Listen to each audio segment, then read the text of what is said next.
Hey, what's up everybody? Welcome to Car Question. Matt is riding with Mr. Chow. Everyday reviews. There you go, East versus West now. I got a problem, first of all, with your Est. Yeah. Okay? It's 30 degrees back in Vancouver. It's snowing here in Quebec. It's actually snowing. I know, because it's snowmobile land here, Brian. You're not used to that. There's snow on the ground still. I know. It's May. Have you guys forgotten? That's why we look like this guy who lives in the woods, I think. Yeah. So we're here in the new Blazer, and you probably remember that because you like the old school 4x4 style, you know, that truck chassis, the ZR2 version. And yes, I know that Brody drove one in Jaws too. And yes, if you watch probably Stranger Things, yeah, Hopper's truck, it was an incredible machine. But right now, it's much more about the city truck rather than a regular off-road machine, if I could say. So we need to evolve in some kind of way, Brian, huh? Like 20 years ago, if you actually introduced this truck, this would be like a space vehicle. Yeah, I know. Like it's so edgy. It's very, very bold. I know, and when you look at the exterior, the front design really reminds me of the Camaro, a sport truck, and that's the orientation that Chevrolet choose, you know? Well, we've got some competition that said that they're going to be good off-road, adventure style, but this machine is kind of versatile, and it's going to be able to do mostly all things if you want, but the design so sporty, and you can go with the RS version that's gonna have some addition of black, and it's looking real great. And you've got the Premier version, which is much more luxury, much more chrome. And when you get inside, I think it's where it shines. Some reviewers have been hard on the Blazer, but really the 8-inch screen, the Wi-Fi, the connectivity, the possibility to personalize all those menus, the USB connection, USB-C, how about the comfort, the rear seat, and even the storage compartment to make it versatile once again. Rear seats slide forward and backward 5 inches, and they recline. Right, you know, this is only a 2-row. It's not a 3-row SUV. Yeah. But it's a wide vehicle, a lot of room. Like, we're two big guys, you know. And look at, you know, it's like tons of room here. Yeah. And I know you probably saw the little bumps here. There are some big wheels on that vehicle, 20 or even 21 inches. So the ride is also kind of smooth. But let's get back to the interior. One thing that I really like also is that rear view camera. Yeah. It's a second generation. The quality has really improved. Usually I used to turn away and my eyes had to focus on what I was seeing. So it was not really, how could I say, easy to use, easy to get used to. But right now, way improved. Engine now, Brian, the 4-cylinder or the 6-cylinder, you choose. Hands down, it's got to be the V6, the 3.6 liter V6, 308 horsepower. This, like I said, is a big vehicle. This is not a small compact vehicle by any means. It's a mid-size SUV, and it needs that type of power. Yeah, the EcoTec is kind of short on power, front-wheel drive only. When you get the V6, all-wheel drive power. By the way, with the RS Sport version, this is the only engine that you get. And that famous system right here will have a sports mode also. So if you like to send that vehicle into curves, it will get the job done. Every engine comes with the 9-speed transmission, and that's where I thought, once again, reviewer were kind of hard. And I think it's really smooth with the new programmation, the version 2.0, as I could say, so that iDramatic is reactive, but it's also going to give you some smooth shifting.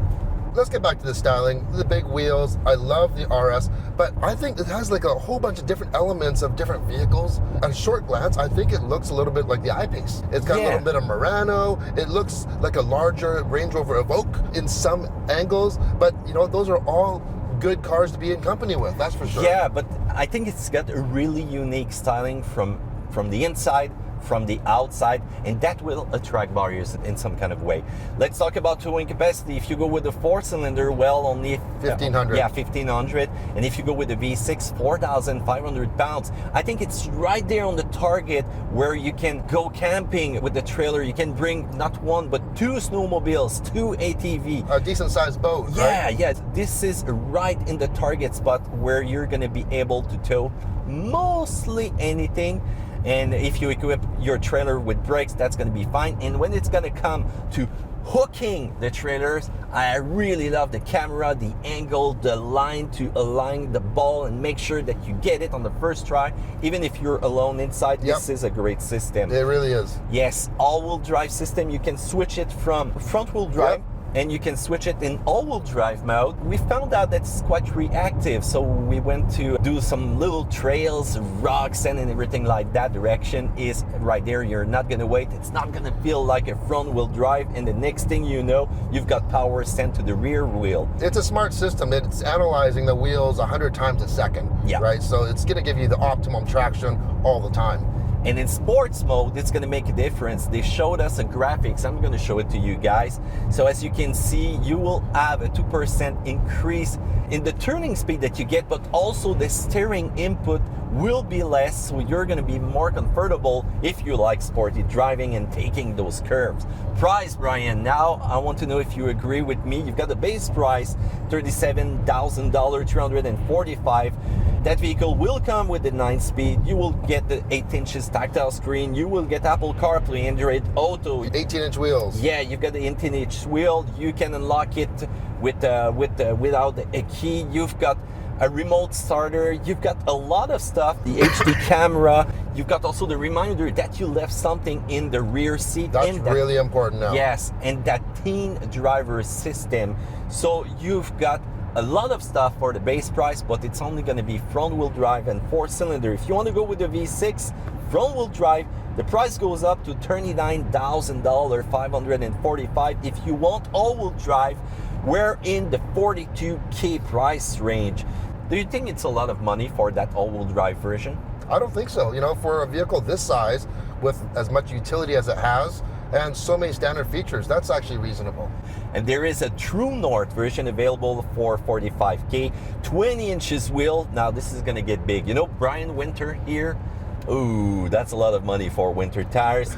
And you've got all those leather seats inside, and you've got a lot of security feature also on that vehicle. And if you want to go with the sporty one, the RS version, well, this one's going to be at $48,000, V6 only, as I said, but the look is awesome of that machine. And it's not just a look, it has different suspension. It also has a different steering rack as well. Yeah. Right? It's more than just cosmetic. Now, getting back to your point about the 20-inch wheels and how expensive they are for winter tires, that's not a bad thing, because here, I bet you could run winter tires all year round.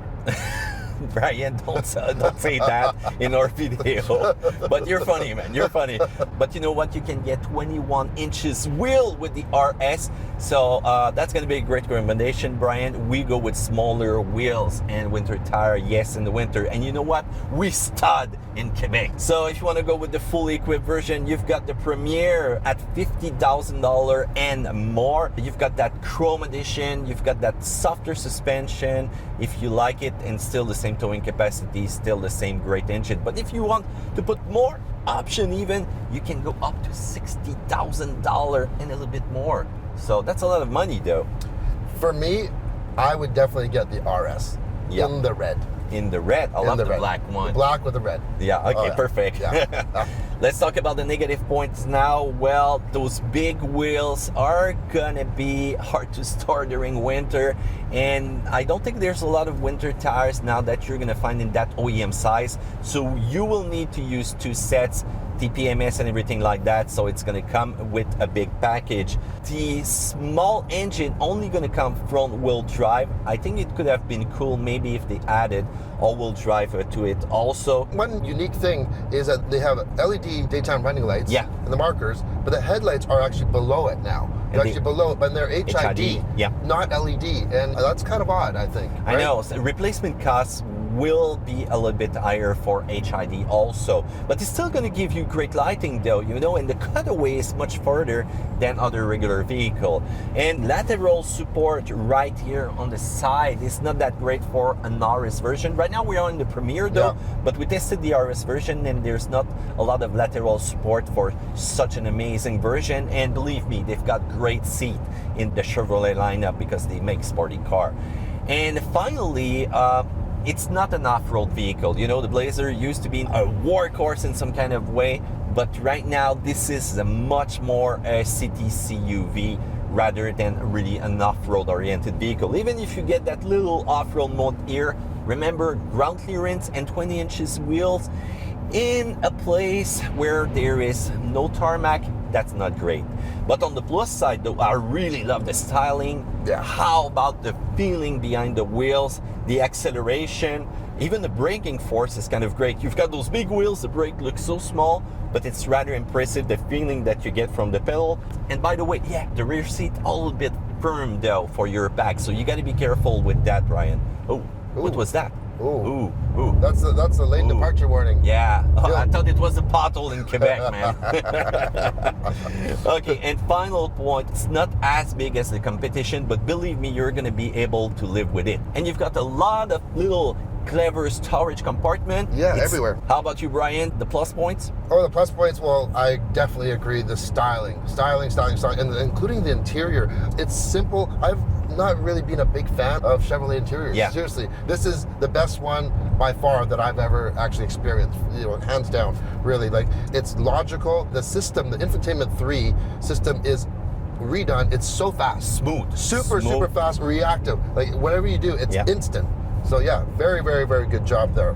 Let's talk about competition, because right now the PR is not with me. So I did a French video with the PR and it was like, oh yeah, competition, that's not my part. So Brian, competition, let's talk about the Ford Edge quickly. What do you like, what you don't like about the Ford Edge? I haven't driven one. No, serious? No, I have not. What happened to Vancouver, guys? Okay, the Ford Edge is real sporty, a real luxury. It's probably one of the main competition of that Blazer right now. It's looking great, but I gotta give it to Chevrolet. The styling is much more unique, and even the fuel consumption is more impressive with the V6. Ford Edge will cost you a lot of fuel. How come you've not driven it? Oh, there's just so many cars. But what else is a competition? Let's see, the Murano. Yeah, the Murano. The How about Passport. it? Yeah. Everything in this price range and this size, this definitely beats everything in style for me. And a lot of people are just going to gravitate towards style, really. Yeah. Like the Passport, yeah, a lot of function, a lot of room in the back there. Yeah. It's a good size, but it's a box. Yeah, it's a box. There's no style It's whatsoever. looking better than a Pilot, though, the minivan style. Yes. The Ford Edge, same thing. Murano, yeah, Murano's got some style. It always has. The interior, it's a little dated. Yeah, it's dated. Definitely a little dated. They're lagging behind on their technology a little bit for their in-dash technology compared to this. We didn't mention the connectivity, wireless charging. It has 6 USBs, including USB-C. I know. And it's even, you can connect it with Alexa, with your Amazon account. I know, you can even start your car with that Chevrolet app. So yeah. Great point, Brian. So Volkswagen 8-less maybe? Yeah, but that's a 3-row though, right? That's a 3-row, and they are saying that this is going to be for more empty nesters. People that have kids are getting the 3 rows. Yeah. Because you need the more utility. This is someone, maybe the kids are older now, and you don't need so much utility, and you want something stylish. This is it. It's versatile. You're going to be able to tow. You will have fun driving in, and if you love technology, this is probably going to be the vehicle for you. So there you go, Brian. Thank you No problem. come here in Quebec. Alors, tu dois dire au revoir en français? Oui. Always original, Brian. Yes. So we can see you on everyday reviews on YouTube. Subscribe to Brian. We're gonna do more video because we see each other often. Subscribe still to Car Question. Press on the bell. Do a thumbs up on that video, and we're gonna see you another time. Brian, acceleration time. There we go. To infinity and beyond. By the way, please. give him 2 thumbs up, because this guy, he's a good guy.